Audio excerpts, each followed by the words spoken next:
Shalom, Bapak Ibu, saudara-saudara yang dikasih Tuhan. Firman Tuhan untuk kita pada perayaan hari curahnya Roh Kudus tertulis dalam kitab Yohanes pasal 20 ayat 19 sampai ayat 23. Demikian firman Tuhan. Mari kita ikuti dalam hati masing-masing. Ketika hari sudah malam, pada hari pertama minggu itu, berkumpullah murid-murid Yesus di suatu tempat dengan pintu-pintu yang terkunci, karena mereka takut kepada orang-orang Yahudi. Pada waktu itu datanglah Yesus dan berdiri di tengah-tengah mereka dan berkata, "Damai sejahtera bagi kamu." Dan sesudah berkata demikian, ia menunjukkan tangannya dan lambungnya kepada mereka. Murid-murid itu bersukacita ketika mereka melihat Tuhan. Maka kata Yesus sekali lagi, "Damai sejahtera bagi kamu. Sama seperti Bapa mengutus aku, demikian juga sekarang aku mengutus kamu." Dan sesudah berkata demikian, ia mengembusi mereka dan berkata, "Terimalah Roh Kudus. Jikalau kamu mengampuni dosa orang, dosanya diampuni. Dan jikalau kamu menyatakan dosa orang tetap ada, dosanya tetap ada." Demikian firman Tuhan. Bapak Ibu, saudara-saudara yang dikasih Tuhan, hari ini kita merayakan, yaitu peringatan pencurahan Roh Kudus. Tapi sebelum kita sampai pada pencurahan Roh Kudus, pertama melalui firman Tuhan yang kita dengar saat ini, di mana pada waktu itu berita kebangkitan Yesus menjadi sebuah berita yang tren, atau istilah sekarang yang viral pada waktu itu. Sehingga berita kebangkitan Yesus ini membawa murid-murid itu hidup di dalam rasa antara ketakutan dan rasa sukacita. Kenapa demikian? Karena ketika Yesus telah mati, maka murid-murid itu hidup di dalam keputusasaan dan ketakutan. Kalau kita pernah mengingat Petrus, ketika Yesus telah disalibkan, maka dia mengatakan kepada saudara-saudaranya, "Udahlah, sudah mati guru kita, marilah kita kembali ke pekerjaan kita semula menjadi pencala ikan." Jadi hama mati ni Jeusi mabenasida musim mulak tu ulauna mulak tu habitatna. Di sana ada rasa keputusasaan. Tentu Bapak Ibu, kalau sudah meninggal, tentu apa lagi yang mau kita harapkan dari guru kita? Guru kita selama 3 tahun inilah membimbing kita. Guru kita selama 3 tahun ini telah mengajari kita. Ketika kita lapar diberi makan, ketika kita haus diberi minum. Sekarang dia sudah mati, ya udah. Lalu murid-murid itu hidup di dalam keputusasaan. Oleh karena itu Bapak Ibu saudara-saudara, tapi pada hari ketiga ada berita yang sangat menghebohkan pada waktu itu, melalui berita bahwa Yesus telah bangkit.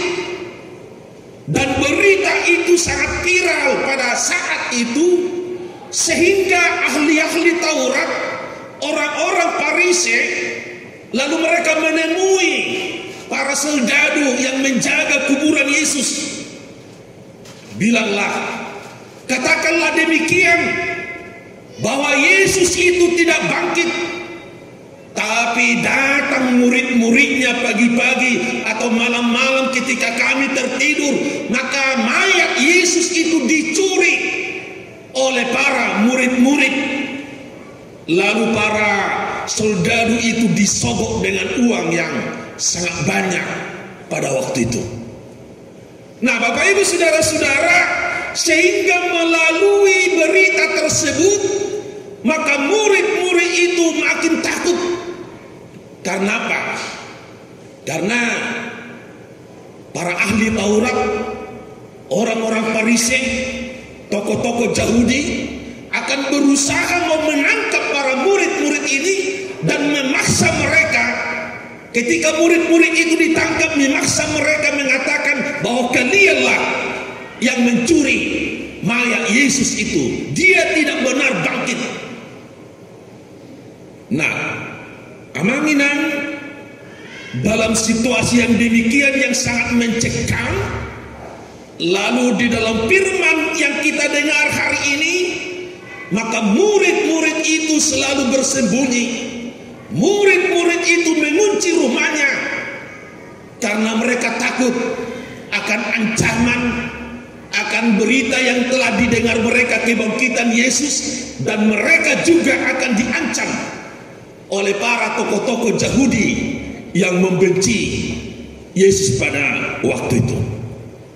Tetapi Bapak Ibu Saudara-saudara, di dalam rasa ketakutan, di dalam rasa ketakutan itu ketika mereka mengunci pintu rumah mereka, lalu pada saat itu Yesus hadir di tengah-tengah kehidupan mereka.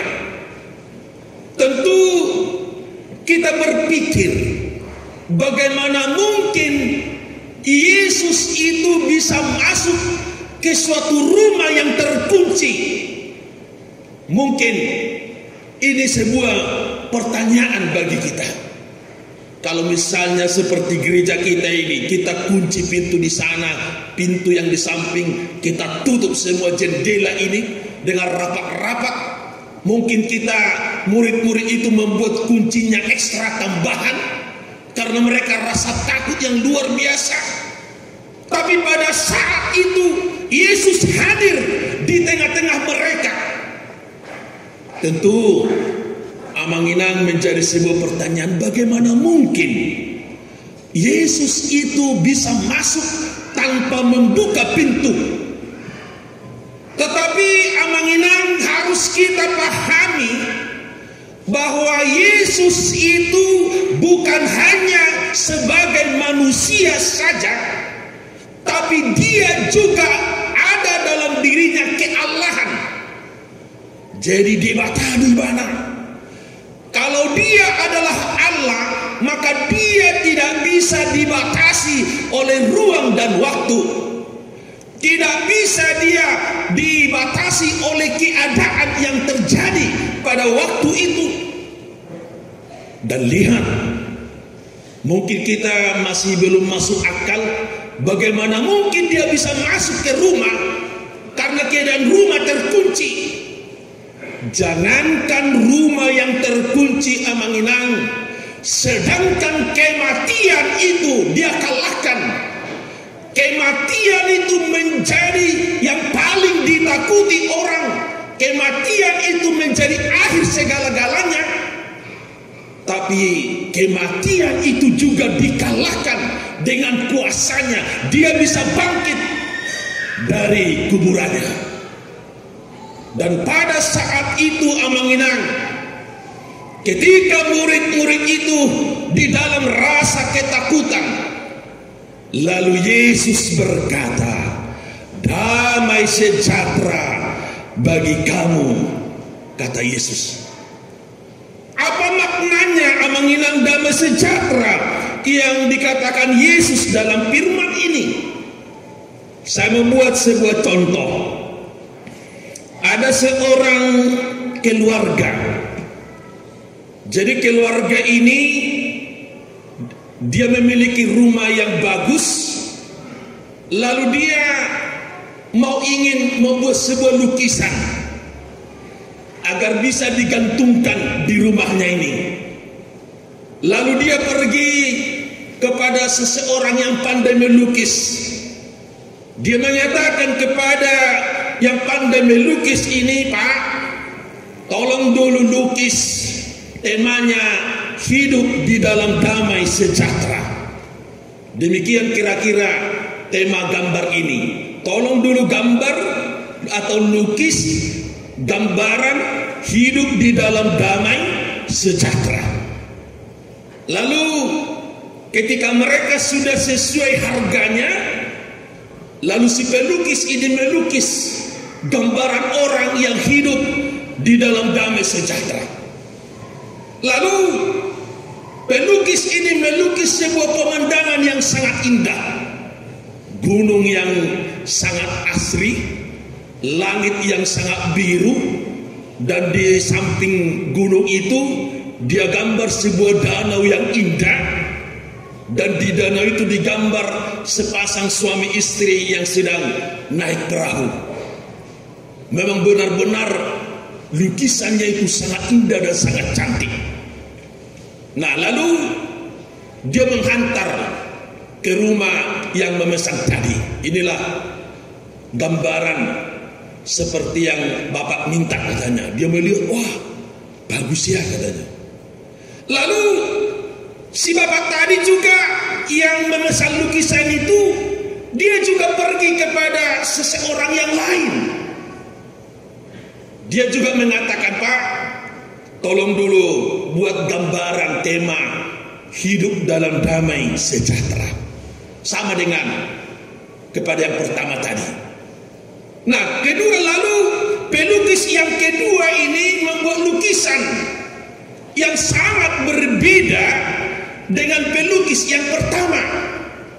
Kalau pelukis yang pertama digambarkan kedamaian itu seperti alam yang indah, langit yang biru, gunung yang sangat asri, ada danau yang nyaman.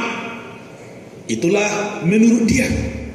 Lalu pelukis yang kedua, dia melukis suatu keadaan yang sangat menyeramkan. Ada batu gunung yang sangat hitam, ada langit yang sangat di dalam kegelapan dengan penuh dengan halilintar, dengan hujan yang keras, dengan angin yang sangat kencang, digambar daun-daunan yang sedang digoncang oleh angin, dan suasana cuaca yang sangat mendung. Setelah lukisan ini selesai, lalu dia menghantar kepada pemesan lukisan tersebut. Lalu ketika si bapak ini melihat lukisan itu, lalu dia bertanya, "Weh, kenapa kau gambar lukisan seperti ini yang sangat menyeramkan? Suasana cuaca yang ekstrim, ada angin yang kencang, dan ada batu yang gelap, dan ada gambaran halilintar. Kenapa?" Lalu si pelukis itu dipanggil dua-duanya. "Coba saudara berdua dulu, saya tahu apa makna gambaran lukisanmu ini," katanya. Lalu yang gambar yang pertama mengatakan, "Menurut saya inilah orang yang hidup di dalam damai sejahtera, suasana tenang, suasana indah." Lalu pelukis yang kedua, "Menurutku inilah orang yang hidup dalam damai." Lalu yang pertama itu, Bapak Ibu, damai itu dia melukiskan ketika suasana nyaman, ketika dia memiliki harta, ketika dia memiliki banyak rezeki, ketika dia sukses, maka dia hidup di dalam kebahagiaan. Tapi gambaran yang kedua yang sangat menyeramkan itu, sekalipun suasana yang sangat mencekam, sekalipun ekonominya morak-marik, sekalipun banyak ancaman, Tetapi di situasi ancaman itu, dia masih menunjukkan hidup yang penuh dengan kebahagiaan. Bapak Ibu saudara-saudara, kira-kira gambar yang mana Amang Inang sekarang? Apakah Amang Inang dalam gambar yang pertama, dalam suasana damai ketika suasana nyaman, suasana ekonomi mapan, kesuksesan anak, dan keberhasilan di dalam segala-galanya? Apakah itu yang menentukan hidupmu dalam damai sejahtera? Atau gambar yang kedua, sekalipun hidupmu penuh dengan masalah, sekalipun hidupmu berbagai problema kehidupan, sekalipun ekonomi murak-marik misalnya, masihkah Amang Inang bisa hidup dalam damai sejahtera?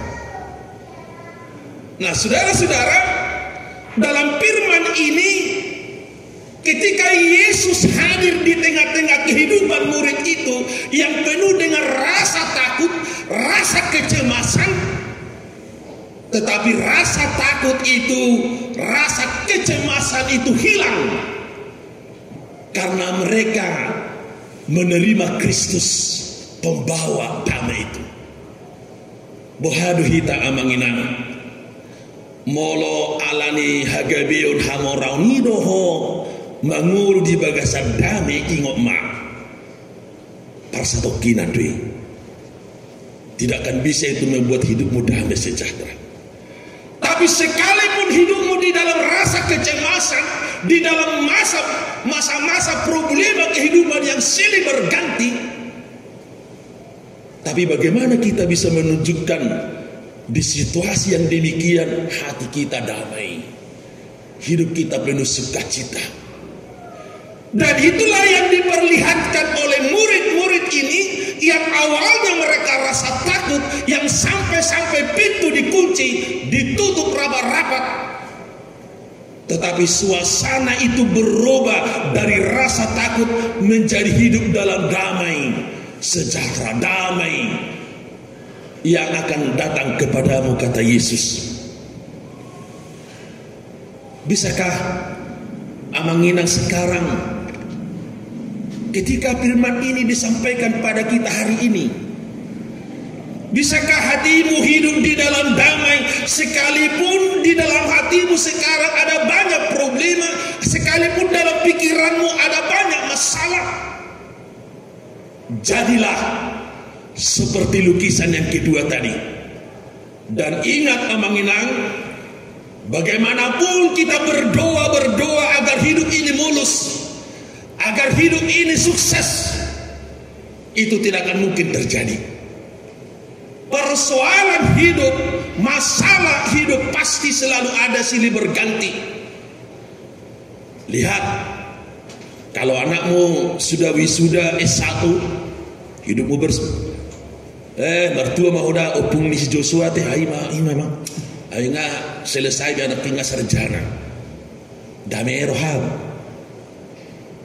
Tapi mungkin 1 tahun lagi dia tidak mendapat pekerjaan. Bahasa sama melamur ko opung si Joshua. Nama saya isi nama mur las ni rohab somari selalu nabur hiko. Hai buhana. Gimana lah tak murking? Hingga 1 tahun menganggur anak ki. Ya. Tapi sebagai anak Tuhan, sebagai orang yang sudah dipenuhi oleh Roh Kudus, janganlah damai sejahteramu bergantung kepada situasi yang kau alami saat ini. Molo damai ni roham Amang Inang bergantung tu situasi yang kau dapat hari ini. Ingat, damai yang demikian adalah damai yang semu. Tetapi ketika kamu bisa menunjukkan sikapmu, baik susah maupun hidup dalam suasana morak-marik, kau tetap tegar, kau tetap senyum. Nah luar biasa doa inak sian ni. Hai sudah pang nasa marhebeng ina kan? La sudah doa keluarga nasa marhebeng ina kan? Tetap bahagia. nang pesorok kereta na rak mersipir na si jadi boceng inarta itu gereja. Luar biasa doa. Bahagia nasi dah kan, kan? Makanya amanginang Rasul Paulus pernah mengatakan, kamu adalah surat-surat Kristus. Buharo teh mulai dok surat-surat di Kristus. Artinya bisa dibaca, wah ini keluarga Kristen. Ini adalah keluarga Kristen. Saya semalam saya tonton sebuah YouTube. Jadi YouTube ini ada seorang Islam. Dia mengatakan begini, saya sangat bangga, saya sangat salut melihat orang Kristen, katanya.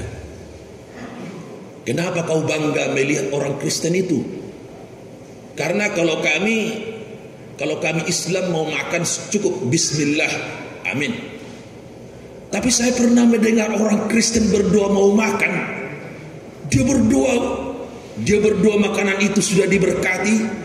Dia berdoa juga para petani, sehingga lewat petani itu menjadi sebuah tanaman dan menjadi padi, dan padi itu menjadi beras, sehingga sampai pada kami saat ini. Berkati Tuhan para petani, berkati Tuhan bahkan sampai pada pemimpin, bahkan sampai ke negara ini semua didoakan. Luar biasa. Saya salut melihat orang Kristen itu, katanya. Artinya amanginan, memang sebagai orang Kristen kita harus mampu menunjukkan jati diri kita, sekalipun dalam situasi krismon, situasi persoalan. Tapi karena Kristus, mari kita menunjukkan damai itu. Dan yang kedua amanginan, ketika Yesus mengatakan damai sejahtera bagimu, lalu dia menunjukkan tangannya, lambungnya yang kena paku itu mau menjelaskan, lihat ya murid-murid, saya benar-benar bangkit, saya benar-benar mati, saya benar-benar bangkit. Ini buktinya tangan saya yang kena paku, ini buktinya lambung saya yang kena. Artinya dalam suasana kebimbangan itu, dalam suasana rasa takut itu, Yesus menjelaskan bahwa saya benar-benar bangkit, bahwa saya benar-benar mati, bahwa saya benar-benar disalibkan. Karena pada waktu itu sudah ada info yang beredar, bukan Yesus yang disalibkan. Sampai sekarang agama seberang kita ini mengatakan, mana Yesus yang dibangkitkan. Menurut mereka Isa, bukan itu, tapi menyerupai dengan dia. Itu dari dulu sudah ada berita seperti itu. Para tokoh-tokoh agama mengatakan, katakan tidak bangkit Yesus itu, tapi yang dicuri.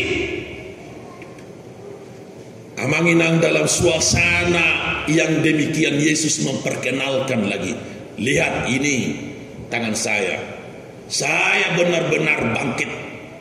Dan oleh karena itu, seperti Bapa mengutus aku juga mengutus kamu memberitakan firman Tuhan.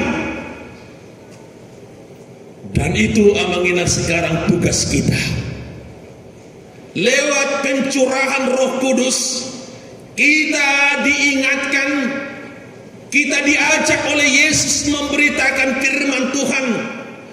Memberitakan firman Tuhan bukan hanya menjadi semua kita menjadi pendeta, bukan semua kita menjadi pengkhotbah di gereja ini, tapi mari kita memberitakan lewat cara hidup kita. Ketika kita menunjukkan cara hidup kita seperti saya katakan tadi, sekalipun dalam suasana kemiskinan, suasana kehidupan yang pas-pasan, tapi kita mampu menunjukkan damai sejahtera di tengah-tengah keluarga kita. Itu sudah bagian memberitakan firman. Luar biasa Kristen ini. Sekalipun hidup mereka pas-pasan, sekalipun hidup suaminya kerjanya morak-marik, tapi luar biasa damai mereka, luar biasa sukacita mereka. Dan ingat amanginan, kalau kita baca Kisah Rasul pasal 5 itu, bahwa orang-orang yang percaya kepada Yesus itu bukan hanya lewat khotbah-khotbah para rasul, tapi lewat cara hidup orang Kristen pada waktu itu.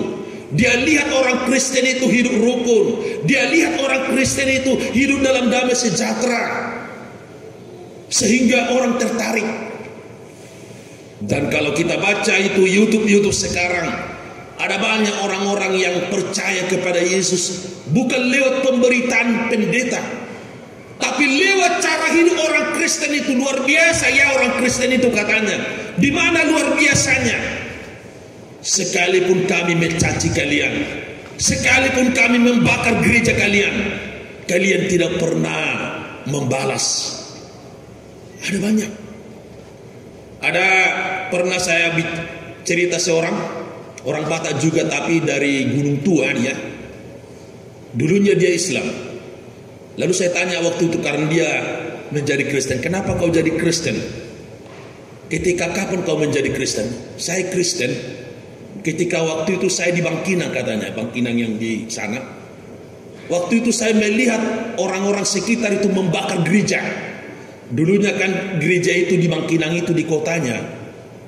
Tapi karena dibakar oleh orang-orang setempat, maka pemerintah turun lalu dia diserahkanlah ke atas gunung sana gereja itu, sehingga sekarang jadi bagus, jadi sama Yerusalem. Dulunya itu tanah yang tak berharga. Daripada kalian di sini di kala ramai itu udah di sana aja kalian dikasih pemerintah itu yang di atas gunung itu kan. Isi tanah hiasan Bangkinang yang di atas itu gerejanya. Jadi kenapa kau jadi Kristen? Karena waktu itu saya melihat tidak benar ini saudara kita ini. Masa tidak ada salahnya gereja dibakar? Mulai dari situ saya terus bergumul. Ada abang saya mengajar di pesantren ini. Dia berulang kali mengingatkan saya, tapi saya tetap yakin bahwa memang Kristus itu penuh kasih, Kristus itu damai, dan itu bisa saya lihat dari orang Kristen katanya. Oleh karena itu, memberitakan firman Tuhan bukan hanya lewat khotbah, tapi ada juga negatifnya. Ini juga kisah nyata mengenal. Saya pernah melayani di Medan, saya naik taksi. Waktu saya mau ke tempat pilihan saya naik taksi dari Jalan Sudirman ke Jalan Pelitampar sana. Waktu pulang dari Pekanbaru naik PMH, lalu saya menyetop satu taksi. Dia bertanya sama saya waktu itu, Bapak orang Batak? Iya. Bapak Kristen? Iya. Tapi itulah ya katanya. Ini berita negatif juga. Itulah ya katanya. Kenapa? Kan di Alkitab kalian bilang kasihilah musuhmu. Adalah katanya, ada seorang ibu mungkin dipabijak kok kepeng ngatu tetangga kita bah. Karena tetangga saya ini tidak mampu membayar. Balik sudi beberapa sejauh ini harus natipi mah, nasabu cuci pe dibuatin dah. Doh sepatu ni amat tahu dibuat ala semampu membayar. Apalah makna kekristenan kalian itu tadi. Jadi ku bilang memang bahwa setiap penganut agama itu ada yang baik, ada yang jahat. Tapi jangan lihat yang jahatnya, lihat yang bagusnya. Memang itulah Pak ya. Memang di kami juga banyak seperti itu katanya. Artinya menginang jangan gara-gara perilaku kita sehingga orang lain tertutup tidak masuk menjadi Kristen. Sama dengan Mahatma Gandhi. Mahatma Gandhi itu adalah tokoh yang sangat dikagumi orang India. Waktu itu India itu dijajah orang Inggris. Sebenarnya ketika dia membaca Alkitab, dia sangat tertarik menjadi Kristen. Tapi ketika dia masuk kepada gereja orang Inggris, lalu orang Inggris bilang, ngapain kau datang ke sini orang kurus? Ini bukan gereja orang India, ini gereja orang kulit putih. Sehingga dia tidak mau menjadi orang Kristen. Tapi sekalipun dia tidak Kristen, tapi perilakunya, perbuatannya menunjukkan seperti perilaku Kristus yang hidup dalam kasih dan damai. Bagaimana kita amanginang sekarang? Orang yang sudah menerima Roh Kudus, coba tanya dirimu, orang yang dipenuhi Roh Kudus adalah orang yang hidup di dalam damai sejahtera sekalipun banyak goncangan dalam hidupnya. Yang kedua, orang yang dikuasai Roh Kudus, maka dia terhindar dari rasa ketakutan. Molo saya dong dope di hoa manginang rasa biar taringut tu portibion. Kalau masih ada dalam hatimu rasa khawatir, rasa ketakutan, memikirkan hari esok dan lain sebagainya, berarti bukan roh Tuhan ada dalam dirimu, tapi roh iblis. Karena roh iblis itu selalu menanamkan rasa takut. Roh iblis itu selalu menanamkan roh permusuhan. Tapi roh Tuhan selalu mengajarkan agar kita hidup dalam damai, agar kita hidup saling berdampingan, agar kita saling mampu mengampuni, saling memaafkan. Oleh karena itu, dalam peringatan curahnya Roh Kudus, kembali saya katakan tadi, lukisan manakah Bapak Ibu sekarang? Apakah lukisan yang pertama, aman damai ketika dia sehat, ketika dia punya harta, atau gambaran yang kedua, sekalipun hidupmu dalam berbagai persoalan, tapi menunjukkan sikap damai, sikap yang penuh rasa sukacita. Jadilah seperti Ayub. Ayub mengatakan, dengan telanjang saya keluar dari rahim ibuku, dengan telanjang pula saya akan kembali. Tuhan yang mengambil, Tuhan yang memberi. Terpujilah nama Tuhan. Imannya, damai hatinya tidak tergantung kepada hartanya, tidak tergantung kepada suasana yang dia terjadi dalam hidupnya saat itu, tapi dia tetap bersyukur kepada Tuhan. Oleh karena itu, Amanginang, dalam perayaan Pentakosta ini kita diajak, damai sejahteralah menguasai hati dan pikiranmu. Ketika damai sejahtera itu menguasai hati dan pikiranmu, maka apapun yang terjadi dalam hidup tidak akan mempengaruhi sukacitamu. Untuk itu terimalah Roh Kudus, karena Roh Kudus itulah yang memimpin kita, menuntun kita kepada pengharapan, kepada sukacita, kepada damai sejahtera. Amin.